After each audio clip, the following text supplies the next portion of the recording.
marka la isku xirmo dadku isku xiran yihiin acdaadoodu waxba kama qaadi karaan laakiin marka la idin kala qaybiyo oo ummadda la kala qaybiyo oo la yiraahdo waxa waa rehebel iyo rehebel iyo rehebel ahad walba meel gooni lagu cunayaa haye wax u gurma karana malahan wuxuu yiri rasuulka sallallahu alayhi wasallam marka alaykum bil jamaa fa inna dhi'ba la ya'kulu min al-ghanam illa al-ghasiyah jamaacada laazima oo isku xiraada waxa weeye yeeygu ma cuno ama waraabuhu ma cuno illa neefka gooni u baxari uga baxamaane neefka la cuno haye marka la isku xirmo oo ummaddu isku xiranto acdaadoodu meel gooni kama cuni karaan laakiin marka la isku xirmi waayo acdaad iyo cadawiyadiinu wax in ka helayaan meel banaan markaas ay cunayaan qof laakiin marka la isku xirmo oo ummaddu isku xirmaan oo is walaashadaan oo isku dhawaadaan waxa acdaadoodu ma soo weerari karaan laakiin markay ka noqdaan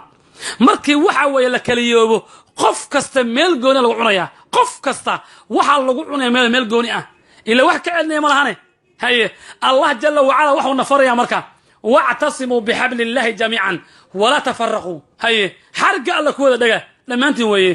haye oo kala tagnina tafararuqa rasuulka sallallahu alayhi wasallam sida ka wanaga digay haye iyakum wa tafarruq war waxa la iga digaya tafarruqa illa kala tago oo waxa weeye la kala qaybsamo waa rehebel iyo rehebel ma dhashay waxay dhashay in loo qaybiyo waxa weeye gobol wadakii wala kala qaybiyo haye waxa la rabaa marka in waxa weeye si isku mid ah oo isku xiraasho ah waxa weeye aan noqono ilaa Allah jalla wa ala muxuu nagu walaalay innamal mu'minuna iqwa mu'minuntu waa walaalo haye ilaahay ba walaalay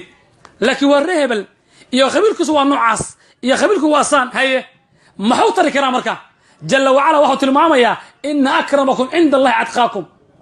waxa ay kugu fiican oo kugu waxa weeye khayr badan oo kugu wanaag badan al-akti ku karam waxa weeye midka ay kugu cabsida badan haye waxa marka ummadda lagu kala soocayo oo ummadda qiimo ku leedahay waa alla ka cabsiga